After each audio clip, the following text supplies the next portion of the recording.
ರಿಲಯನ್ಸ್ ಜಿಯೋ ಖಾಸಗಿ ವಲಯದ ಟೆಲಿಕಾಂ ಕ್ಷೇತ್ರದಲ್ಲಿ ವಿವಿಧ ಆಫರ್, ಹೊಸ ಪ್ಲಾನ್ಗಳು, 5G ಕೊಡುಗೆ ನೀಡುವ ಮೂಲಕ ಬಳಕೆದಾರರ ಮನಗೆದ್ದಿದೆ.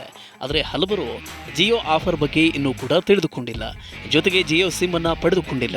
ಈಗಿರುವ ನಂಬರನ್ನು ಉಳಿಸಿಕೊಂಡೇ ಜಿಯೋ ಆಫರನ್ನು ಪಡೆಯೋದಕ್ಕೆ ನಿಮಗೆ ಸಾಧ್ಯತೆ ಇದೆ. ಅಂದರೆ ಜಿಯೋ ಸಿಮ್ಗೆ ಪೋರ್ಟ್ ಮಾಡಿದರೆ ಆಯಿತು. ಜಿಯೋ ನಂಬರ್ಗೆ ಸುಲಭದಲ್ಲಿ ಆನ್ಲೈನ್ನಲ್ಲಿಯೇ ಪೋರ್ಟ್ ಮಾಡಬಹುದು. ನಂಬರ್ 1 ಟೆಲಿಕಾಂ ಸಂಸ್ಥೆ ರಿಲಯನ್ಸ್ ಜಿಯೋಗೆ ದೇಶದಲ್ಲಿ ಸಾಕಷ್ಟು ಮಂದಿ ಬಳಕೆದಾರರು ಇದ್ದಾರೆ. ಇತರೆ ಟೆಲಿಕಾಂ ಕಂಪನಿಗಳಿಗೆ ಹೋಲಿಸಿದರೆ ಜಿಯೋ ಕಡಿಮೆ ಬೆಲೆಗೆ ಡೇಟಾವನ್ನು, ಅನಿಯಮಿತ ಕರೆಯನ್ನು, ಈ ರೀತಿಯ ಆಫರನ್ನು ನೀಡುತ್ತಿದೆ.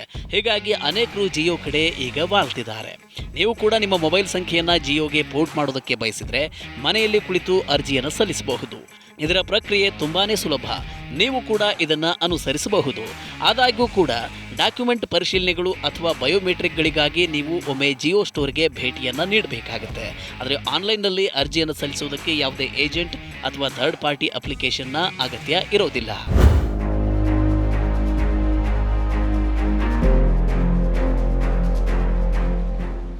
ಜಿಯೋಗೆ ಪೋರ್ಟ್ ಮಾಡೋದಕ್ಕೆ ನೀವು ಈ ಕ್ರಮವನ್ನು ಅನುಸರಿಸಿ.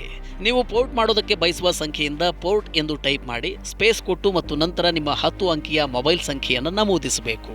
ನಂತರ ನೀವು 1900ಗೆ ಮೆಸೇಜ್ ಕಳಿಸಬೇಕು. ನಂತರ ನಿಮಗೆ ಯೂನಿಕ್ ಪೋರ್ಟಿಂಗ್ ಕೋಡ್ ಎಂಬ ಸಂದೇಶ ಬರುತ್ತೆ. ಅದರಲ್ಲಿ UPC ಕೋಡನ್ನು ನೀಡಲಾಗುತ್ತೆ. ಇದಕ್ಕಾಗಿ ನೀವು ಆ್ಯಪ್ ಸ್ಟೋರ್ಗೆ ಹೋಗಬೇಕಾಗುತ್ತೆ.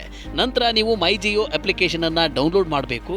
ಮೈ ಜಿಯೋ ಅಪ್ಲಿಕೇಶನನ್ನು ತೆರೀಬೇಕು ಮತ್ತು ಜಿಯೋ ಕೂಪನ್ ಕೋಡನ್ನು ರಚಿಸಬೇಕು.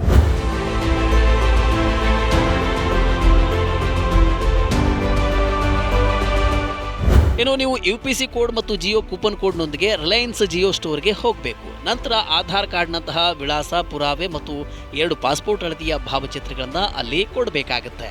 ಈ KYC ಪರಿಶೀಲನೆಯ ನಂತರ ಜಿಯೋ ಸಂಪರ್ಕವನ್ನು ಸಕ್ರಿಯಗೊಳಿಸಲಾಗುತ್ತೆ. ಇದರ ನಂತರ ನಿಮ್ಮ ಮೊಬೈಲ್ ಸಂಖ್ಯೆ ಸಕ್ರಿಯಗೊಳ್ಳುತ್ತೆ.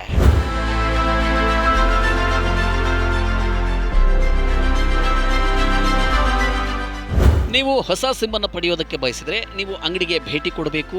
ಅಲ್ಲದೆ ಹೊಸ ಸಿಮ್ನ ಪ್ರಕ್ರಿಯೆಯು ಸಂಪೂರ್ಣವಾಗಿ ವಿಭಿನ್ನವಾಗಿರುತ್ತೆ. ಏಕೆಂದರೆ ಹೊಸ ಸಿಮ್ ಅನ್ನು ನೀಡುವ ನಿಯಮಗಳನ್ನು ಸರ್ಕಾರ ಬದಲಾಯಿಸಿದೆ. ಇದರೊಂದಿಗೆ ಪ್ರತಿ ಗ್ರಾಹಕನಿಗೆ KYC ಕಡ್ಡಾಯವಾಗಿದೆ. ಹೀಗಾಗಿ ನಿಯಮದಂತೆ KYC ವಿವರ ಪೂರ್ಣಗೊಳಿಸಿದ ಬಳಿಕ ಹೊಸ ಸಿಮ್ ಕಾರ್ಡ್ ಅನ್ನು ನೀಡಲಾಗುತ್ತೆ. ನಿಗದಿತ ಅವಧಿಯಲ್ಲಿ ಹೊಸ ಸಿಮ್ ಆಕ್ಟಿವೇಟ್ ಆಗುತ್ತೆ.